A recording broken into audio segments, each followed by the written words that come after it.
Welcome to the Counselling Tutor Podcast, the must-listen-to podcast for students of counselling and psychotherapy. Here are your hosts, Rory Lees-Oakes and Ken Kelly.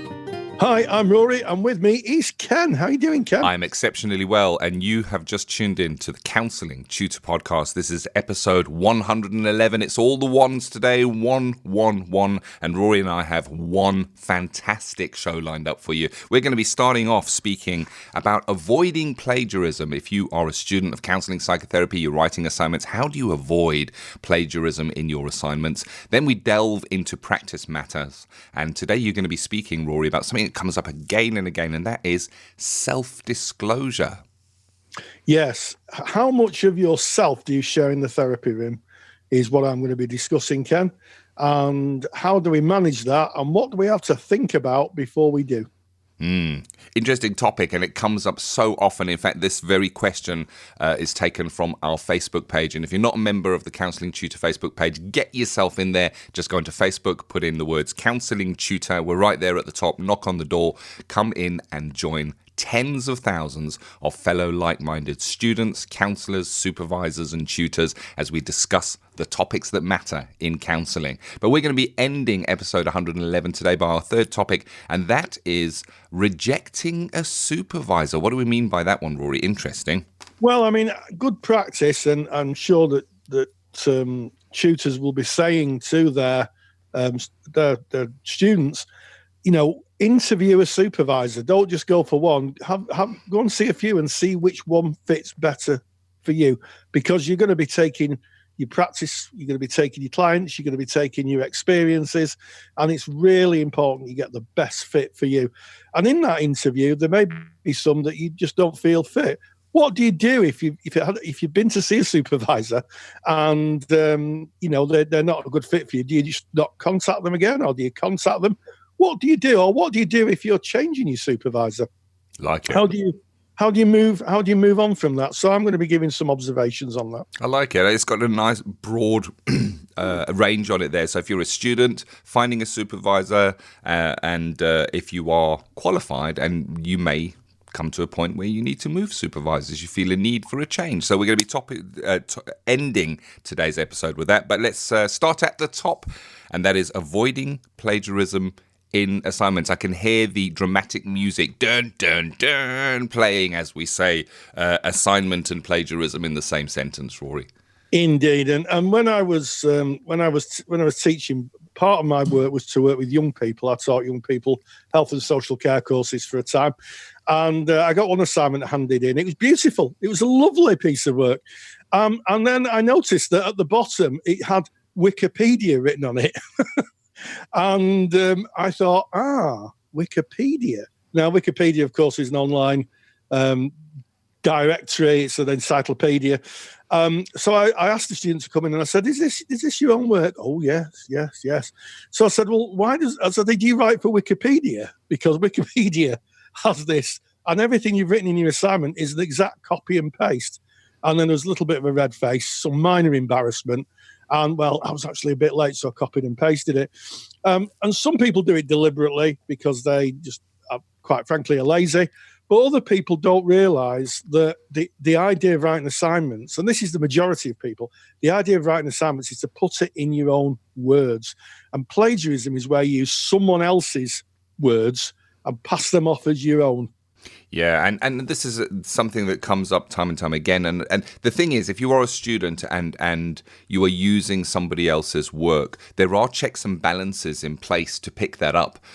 Colleges, universities, learning institutions invest in software that they're able to put the assignments through, and it kind of scans through them, matches them against the database. And if there's a match within that database, it's flagged up and then it's further investigated. So avoid it. That's the first point, is avoid it. But if you've listened to the Counselling Tutor podcast, if you've been to Counselling Tutor, then you're going to know that Rory and I run a paid-for side of Counselling Tutor, and it's called Counselling Study Resource. And in Counselling Study Resource, we have a multitude, I'm going to use that word, Rory, because it means a lot, a multitude of resources for students of counselling. And within those resources are completed assignments. These are assignments at various levels from various awarding bodies, and they're real assignments that have been submitted and have been marked as passing the grade, as it were.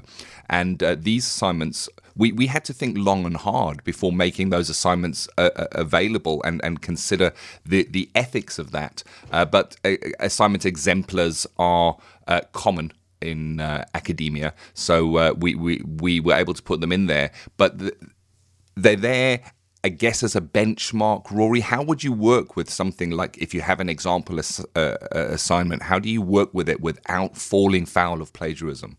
Well, I think that's a really good question. And you're absolutely right, Ken.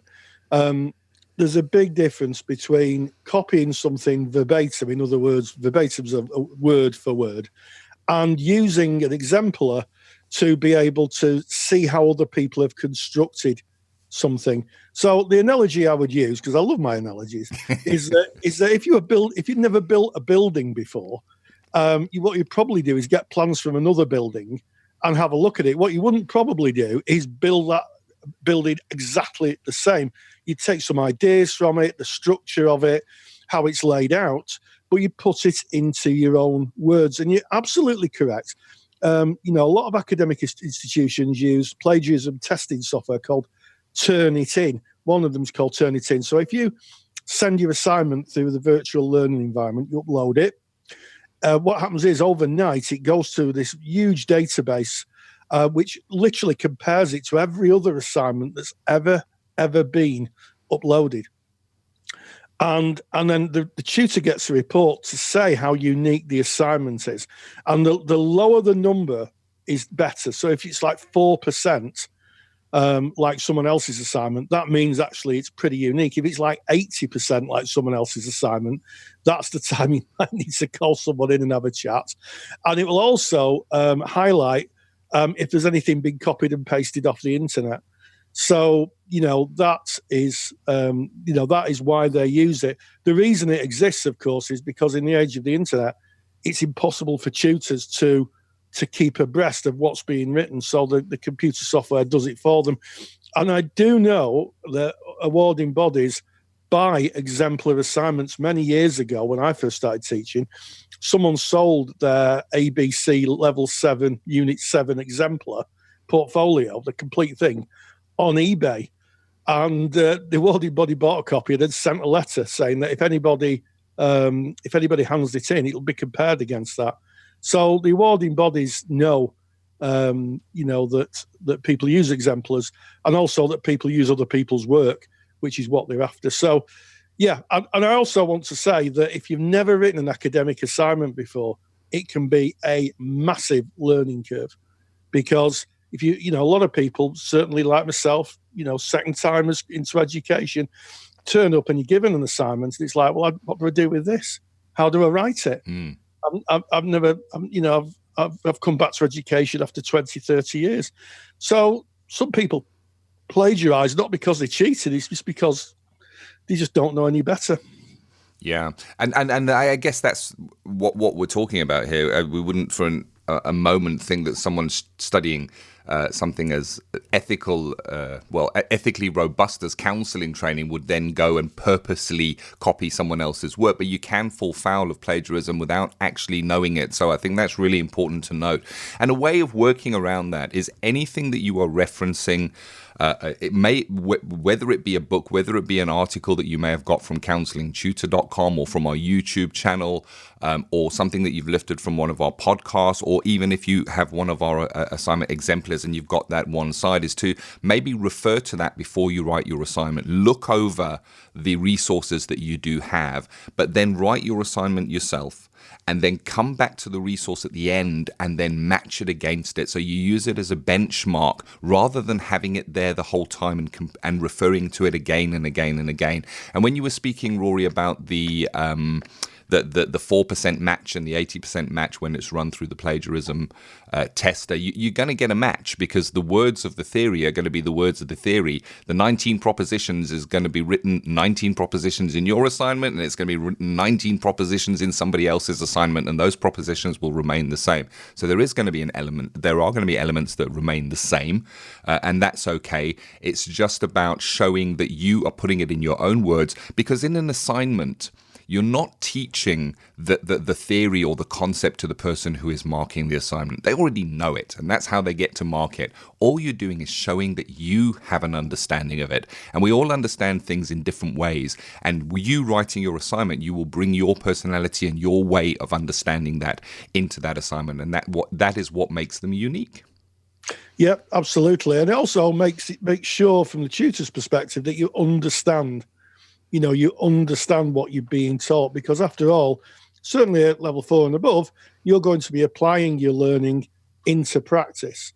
So that is why, most practice courses now start at level 4. Well, all practice courses really start at level 4. And it allows the tutor to say, yes, this is how the person understands the theory and how they apply it. And that is why the assignments on any of the topics within the course are so important, because they're going to be applied.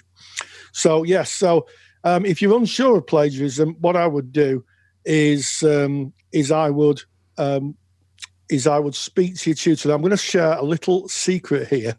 When I started my certificate, I'd never been into formal education for a lot of years, and I wasn't in formal education a lot.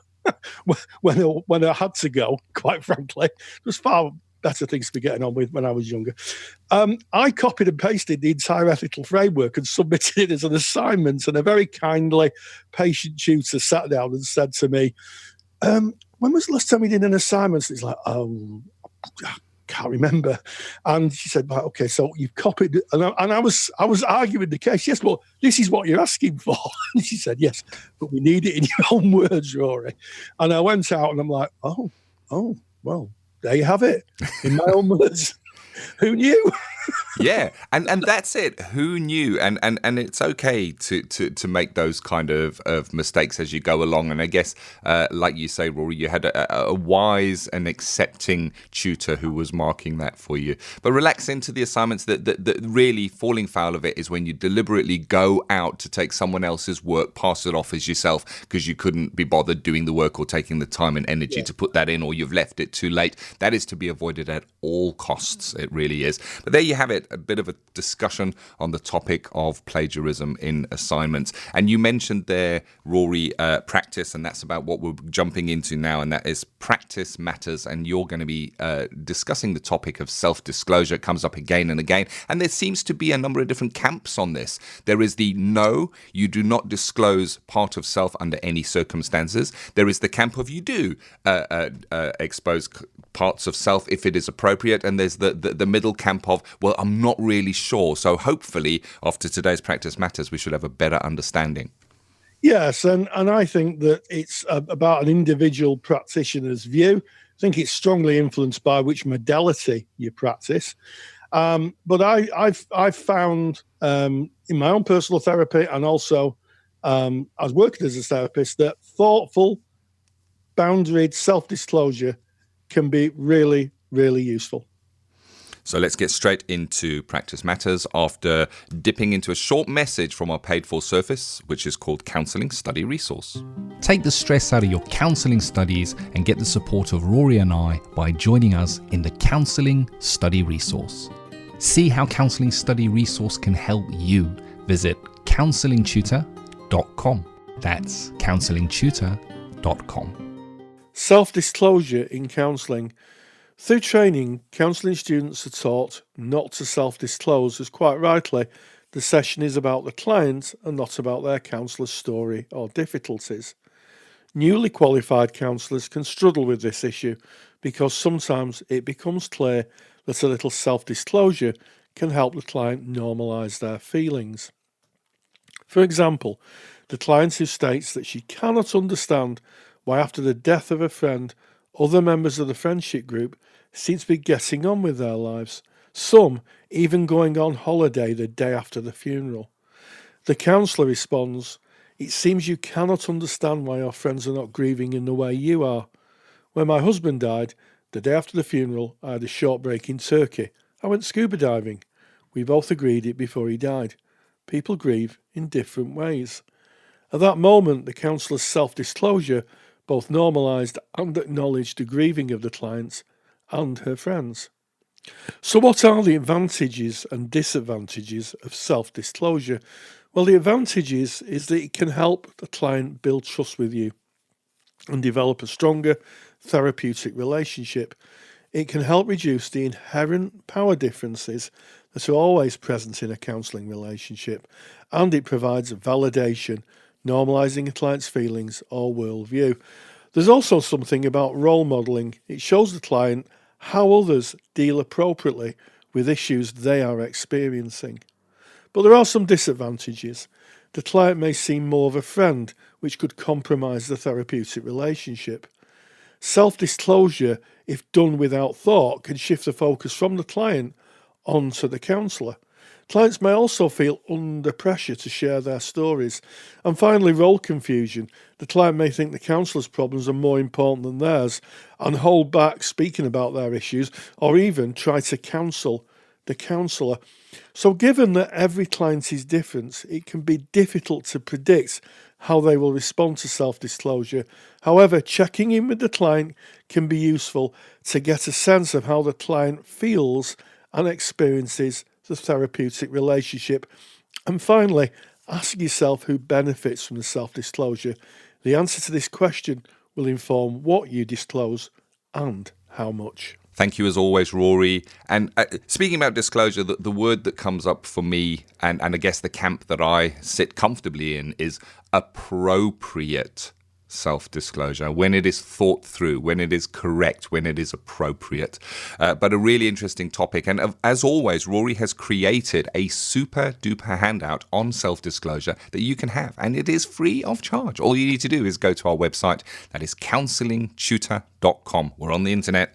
Counselling spelt with 2 L's because we are based in the United Kingdom. That's our spelling way. Counsellingtutor.com.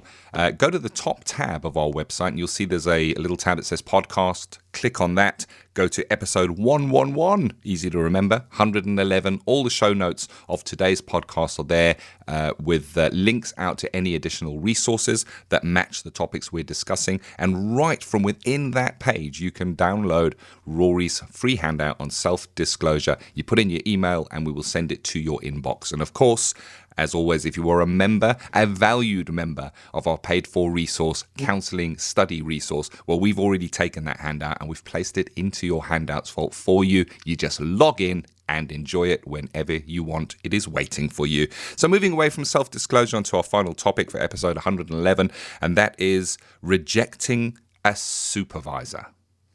Yes, I always used to say to my students when they were coming to choose a supervisor to interview as many as they felt comfortable with. Go and see them.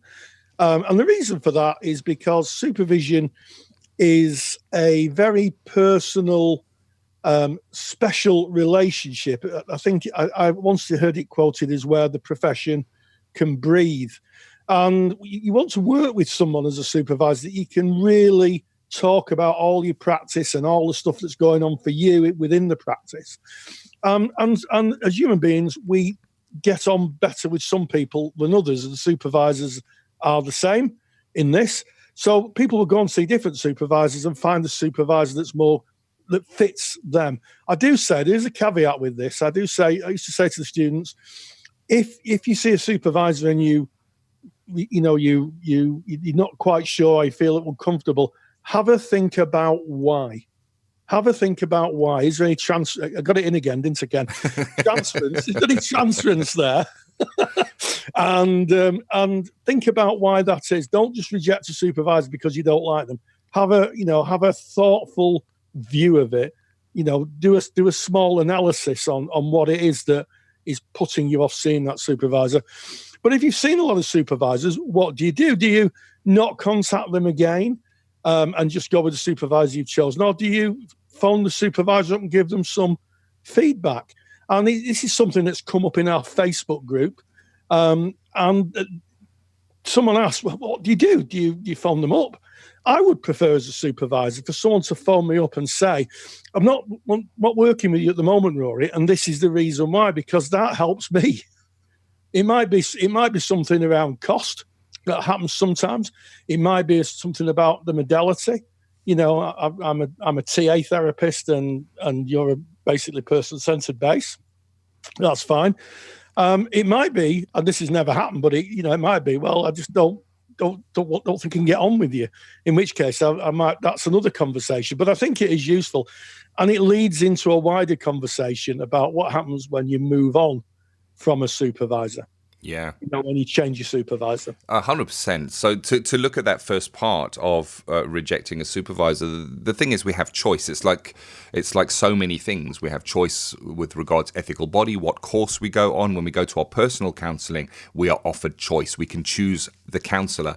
And your client, when they come to you as a practicing counsellor, they have choice as well. And they can go and have sessions with other counsellors before coming to you to kind of find what is right for them. So we have that choice. And working with my students, the message was, you got to find a supervisor. It is important. It's an ethical requirement. You've got to find a supervisor. And finding a supervisor is good.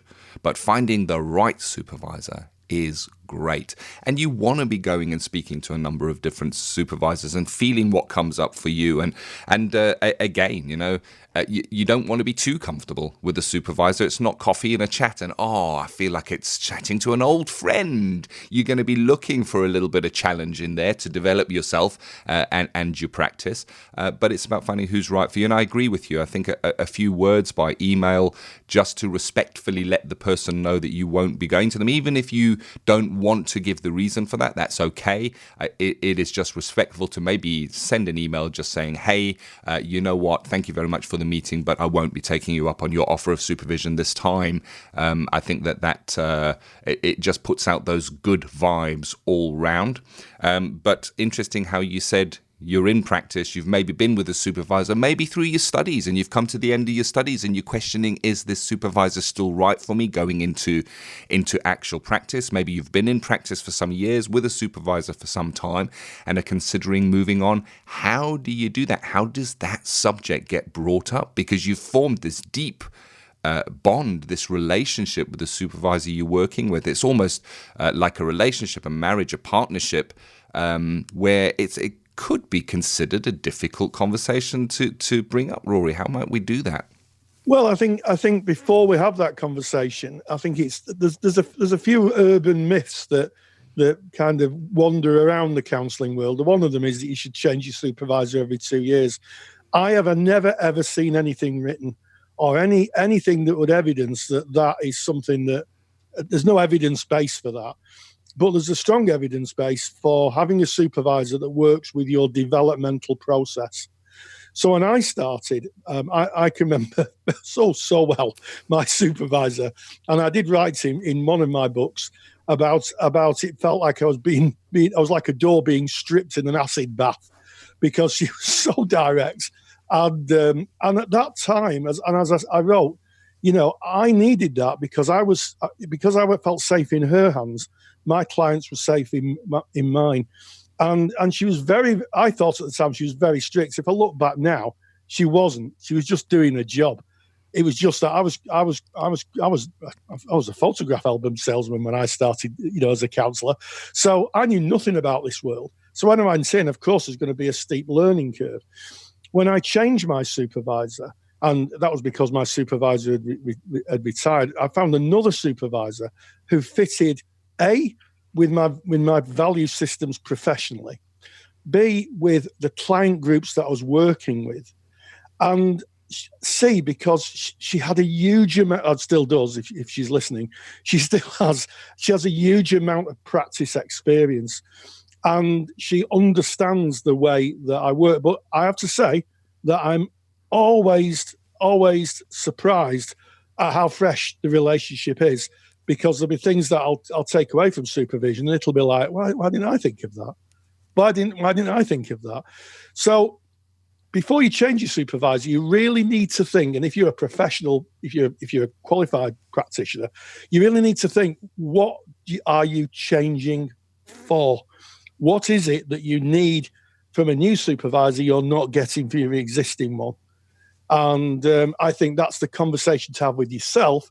And once you've got that, then that's the time to have the conversation with your existing supervisor as you move on.